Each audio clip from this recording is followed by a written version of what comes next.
Hey, ¿qué pasa, Calexico? Welcome back to the podcast. I've been gone for a while, but now I'm back, and today I have some special guests that are doing a really cool event this weekend. And I actually reached out to them because I saw it, and I was like, you know what, this is pretty cool. And actually, I had spoken to Devin Apodaca about him coming into the show, but luckily I saw your post first, so I reached out to you guys. I have today Alma, Alma and Daniela, and they're here to talk about their event that's going on this weekend at Calexico Brewing Company. They're gonna have like adoption, and I guess what you call it. So we're calling it Pints and Pets adoption event, and Dee's Rescue is basically hosting it. And yeah, like I said, I'm Daniela, and this is Alma. Hi, everybody. Hi, everyone. Thanks for listening, and we really just hope to talk to your listeners today, community members here in Calexico, just to let them know about what's happening on Saturday. So we are hosting the Pints and Pets adoption event between 1 p.m. and 5 p.m., and it's at the Calexico Brewing Company, which is located at 2320 MLK Martin Luther King Street in Calexico. It's basically behind Kotori. Yeah, behind Kotori, close to, I think there was a gym there. Yeah, back in the days, back in my days, Hard Bodies was like right in front of that. Calexico Brewing Company, yeah. Yeah, and so we're hoping to, we're asking you all to come, and whether it's to support by donating, we do have a Facebook event, and you can find information about the items that we're hoping to, for folks to donate, and then I can go over a few things in a little bit, but if you haven't already, please find the page. It's Pints and Pets adoption event. It's been shared by the Calexico Brewing Company, and then it's been shared throughout the Lost and Found the groups, yeah. Mm-hmm. And I'll share it too on the Que Pasa Calexico Facebook page. Awesome. That way people can find it there. And just to elaborate a little bit, Dee's Rescue will be the one hosting this event. Basically, they'll be bringing in pups and cats. We're very grateful that a few weeks back she came to rescue the dogs from animal control that were possibly in danger of not making it, but she came and she gracefully took them. And for that, we were trying to help her to, as a community. I feel like, when somebody does something so good without asking anything in return, that we as a community can reach out and help them any way they can. Sorry to interrupt, but can you elaborate a little bit more who this group is, Dee's Rescue? Dee's Rescue is located in El Centro, 941 West Evan Hughes. She is a nonprofit rescue. She has obviously pups and dogs, cats. She loves animals. I barely met her. Right after she took the animals, I took the time to visit her to find out what she was about, basically. And I love what I saw. She really tends to the animals. You see the smaller puppies are kind of running all over together in a certain area, and then she divides them by size. They're not always all enclosed. They have a lot of yards. I believe she told me it's like 3 acres in her place. And she has just some serious love for animals. What she doesn't want is for anybody to be euthanized. She wants everybody to find a home, and she does network with a lot of rescues from outside, like San Diego County and other counties as well. So that's why we're taking this time to, to put her out there so people know what she's about. She, like I said, loves animals, and that's very important at least to me it is. Yeah, and really, I think that it really speaks a lot about the type of people that are doing this work in this community. So there's amazing work happening all throughout Calexico and in the Imperial Valley, and I think it's important that we remind ourselves that this is a collaborative effort. And Dee's is so busy attending to the dogs and cats, and she's really just focused on the day-to-day activities, and that's why there are a lot of people that are supporting her, and that's what we're hoping to do as well. So that she doesn't have to worry about the planning. We're raised in Calexico and have serious passion and love for animals, and when we felt the situation a couple weeks ago, we learned about it, and just like a lot of community members, we're pretty confused about the situation and wanted to become more educated. And I really have learned so much through this process, and it's been great to learn more about the really amazing work happening. Yeah, and who doesn't love animals? Dogs and cats. And I think that's one of the things that I hate about Donald Trump is that he doesn't have a dog in the White House. He's like probably one of the only presidents that doesn't have a dog in the White House. I didn't even realize that. It doesn't surprise me. It doesn't look like a person that would want to. Yeah, it doesn't seem like somebody that. Yeah. But yeah, just a little joke in there. But yeah, I mean, it's really important that we we help out animals in need. I know here in my neighborhood we have a little cat. Oh, you saw? You just saw it. Just so cute. I mean, and it's my little neighbor. I know she doesn't do it on bad intentions, but she feeds them. So she this cat had a litter, so she started caring for them. And then now the mom has more cats around her that want to breed with her. So I know that you mentioned something. And that brings us to TNR, which is something that was recently introduced to Calexico. I guess back a few years they were practicing TNR. Something happened. We don't know what it was, but now there is a young lady. Her name is Gloria Guzman, and she has a group of ladies that they do TNR, which is they go and they trap cats. They take them and they get them fixed and they return them to the community, because just like your kitty outside, this is her community. Mm-hmm. It's very important that they're placed back where they belong. Once spayed, they will, like, if they're spayed, there's going to be no fighting. They don't spray males, and because, and they're territorial, and it's important for a community that we are in such need of awareness, because there's places where there's a lot of cats. Yeah, I saw Mandy's, the city council member. He posted a video like a month ago. It was like on 3rd Street or 4th Street, and there was like at least 20 cats, in a small area. And that's Gloria right there in that video. Oh, really? Yeah. It was so Gloria's actively working on that house already, and she's actually collected quotes from the residents, and really overwhelmingly found that residents, when you talk to them, they might call and complain to the city about their concerns that there's some behavior that they're territorial, they might fight, or they're like trying to mate or whatever, or those they issues. Poop in the yard. They poop in the yard. But when she interviewed some of the folks that she's been working with for the TNR, and again, TNR, it's the trap, neuter, and return. That's what it stands for. And she has learned that people say, quoting people, she says, we don't want them to get taken away. We don't want them to be killed. We want to make sure that we hope that there's a better solution, and that's really where over time this TNR proposal really just helps. Over time it reduces the population because they just stop reproducing, and we know it's an exponential reproduction, and you kind of just stop that process over time.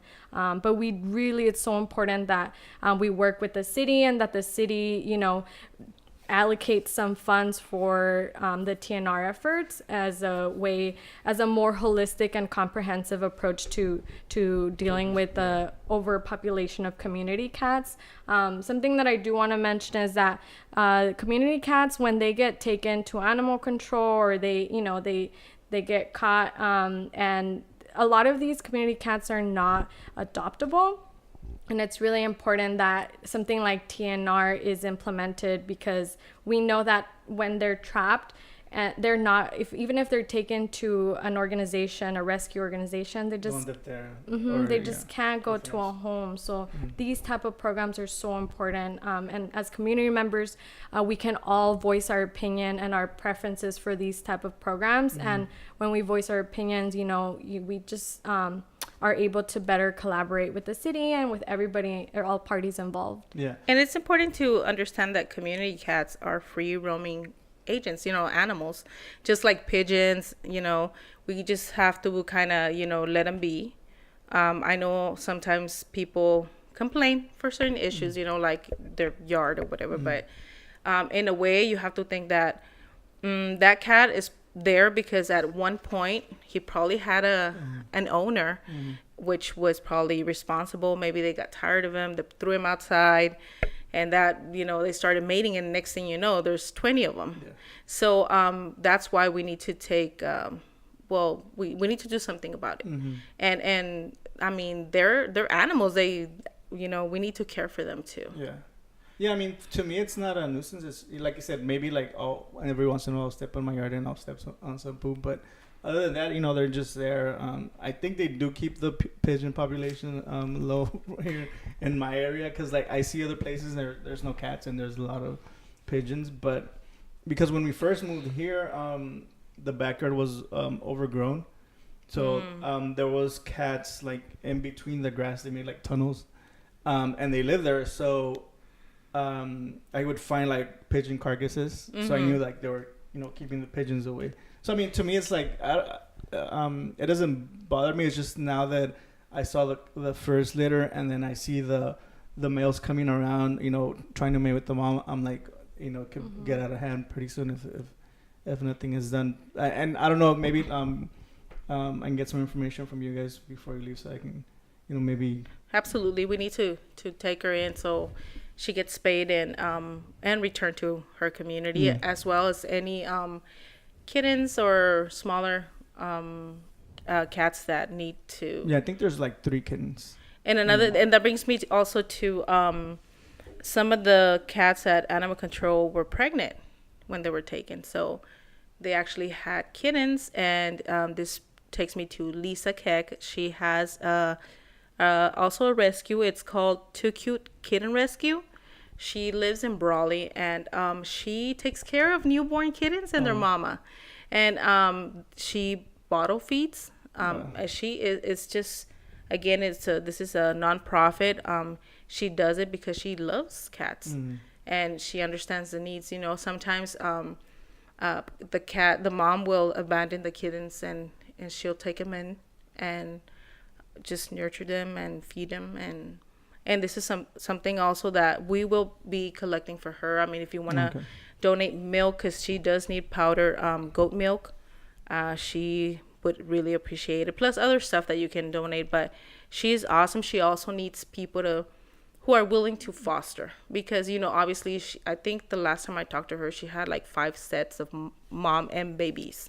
So that's a lot of kittens and responsibility. So she asked me if I know any fosters that are willing to bottle feed.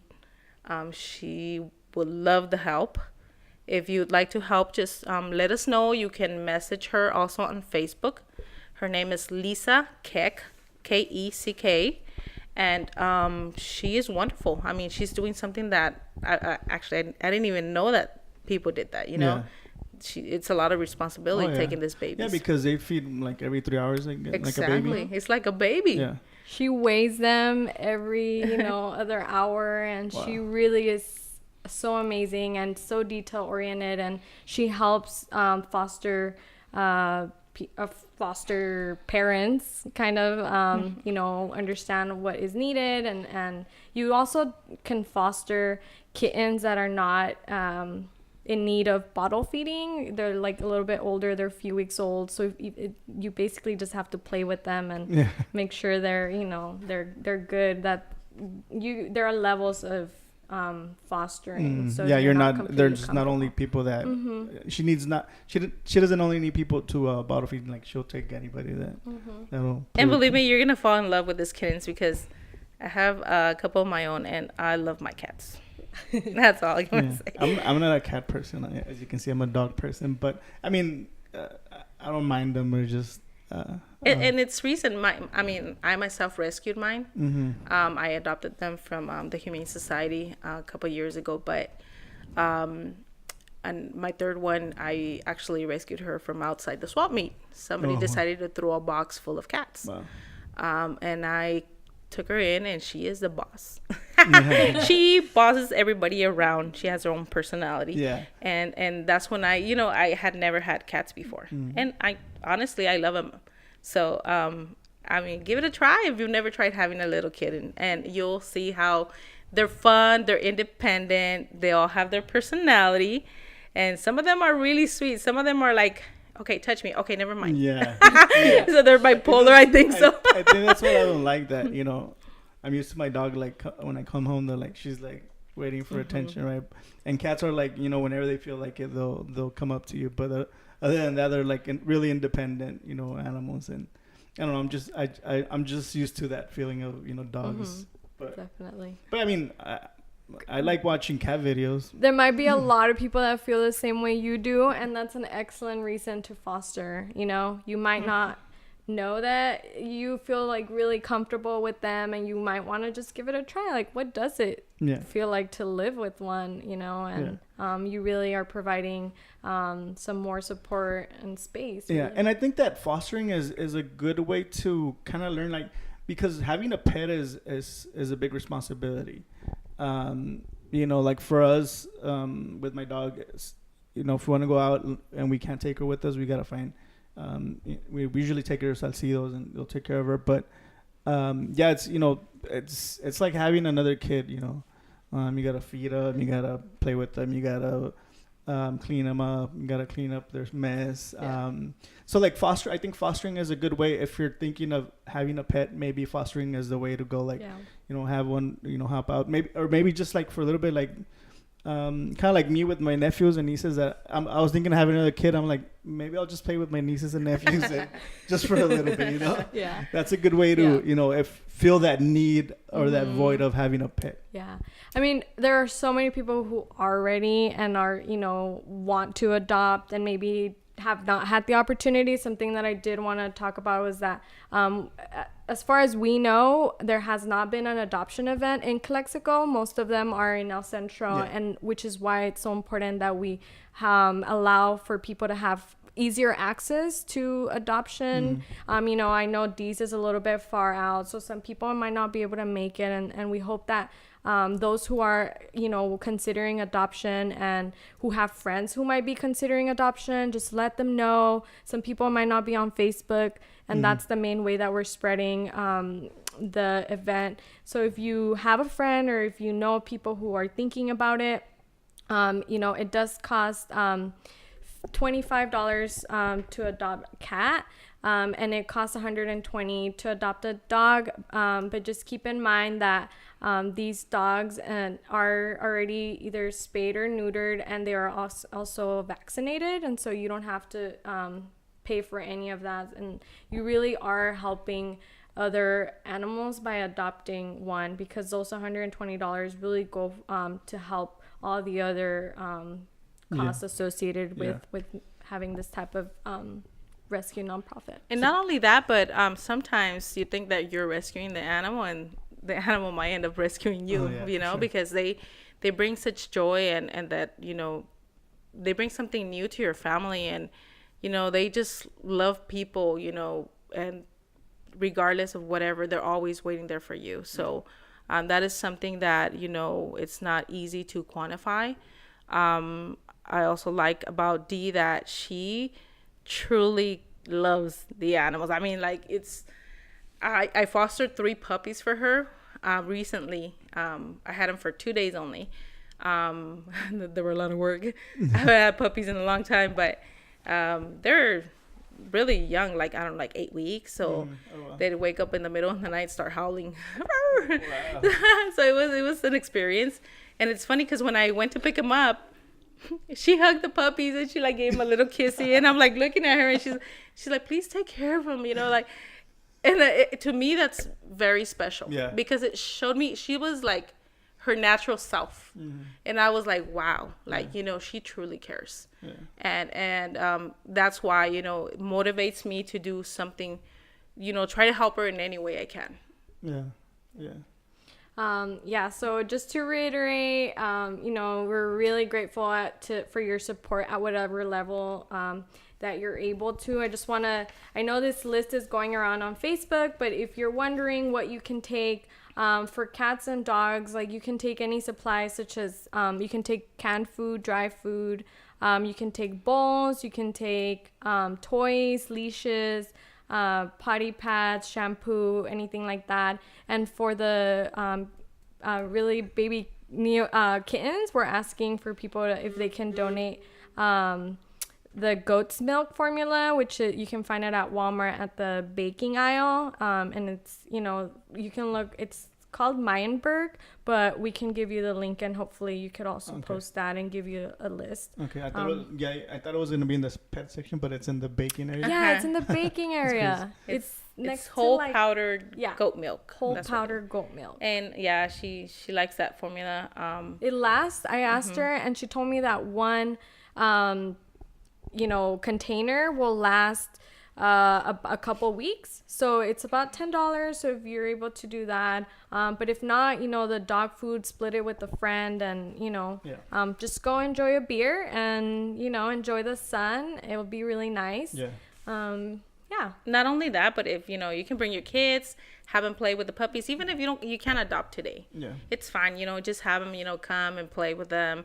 That is always, you know, they look forward to meeting new people, and they always love to play, especially the doggies, you know. Cats, you know, they have their own personality, but yeah, I mean, we're grateful we can come out and just, you know, spend some time with them.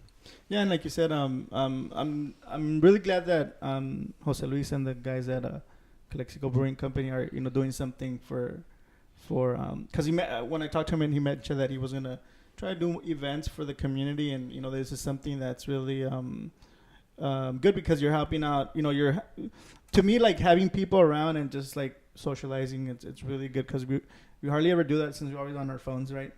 And you know, having that and having cats and dogs, you know, what other, you know, what better way to like hang around and true. And yeah, I want to thank them again, you know, thank all the members of owners of Calexico Brewing Company. You know, without them, we wouldn't have the space to host you know, this event that is hopefully gonna help animals find their home, their family. Yeah. And also I was thinking, shout out to the people that own the you know, the building, because you know, I'm sure that they have to ask, you know, can we bring dogs over here and stuff like that. So, because it's you know, it is you can't do that everywhere, you know, and that place loans itself to that kind of thing. Definitely. So, but shout out to them. Thank you to everyone who has, you know, been supporting, and you know, we're really just hoping to amplify the message and the work that is being done at D's and with Lisa and with the TNR program with Gloria, and you know. And if you can, please come and support anything that goes in the city council. Like, you know, she needs, especially Gloria right now with the TNR, she needs support from the community. And even if you can't come to the meetings, you know, if you see her, you know, she'll take in donations, because obviously all this spaying costs money, right? But if you can, give her a shout out. You know, if you can come and volunteer, maybe you want to go feed the cats, because she goes and feeds the cats. I'm not sure what day or how many days, but she'll do that, and she goes and sets traps and stuff like that. So if you'd like to join, and you know, with this effort here in Calexico, we just want to make this community a better one, and you know, and with baby steps. Yeah. If you have any questions, you can find the Facebook event. Again, it's called Pints and Pets Adoption Event, and I know Jose will probably share that link with you. We hope that, you know, if you have any questions, you can go ahead and post them there. We'll be happy to find the answer. Just let us know, and hopefully you're able to share that page with your friends, and so that as many people can support in whatever capacity they have. Yeah, so the event is this Saturday, What's the date? This Saturday, March 31st, from 1 to 5 p.m. Okay. So, yeah, anything else you guys want to add? Just like, let's be kind to each other, let's take it's care really of our important. communities. That's super important. I think that if you're helping anybody, whether it's a person or an animal, or just by donating, you're already making a difference. So always keep it in mind. It doesn't matter how small you can give, whatever it is, that it's everything is welcome, and you're already making a difference. Yeah, every little bit helps. So. Yeah. Thank you so much. Thank you so much You're for welcome. having Really us here, appreciate it. and You're welcome. we hope to see you guys on Saturday. Yeah, I'll probably stop by with my kids. So. Awesome. All right, that's awesome. All right. Well, thank you guys for listening. Don't forget to check out the event. And don't forget to like the Facebook page. And also, I want to self-promote my YouTube channel. We need subscribers. The Ivy Nerds, DAIV Nerds. And we'll see you guys in the next one. Peace. Thank you, everyone. Bye.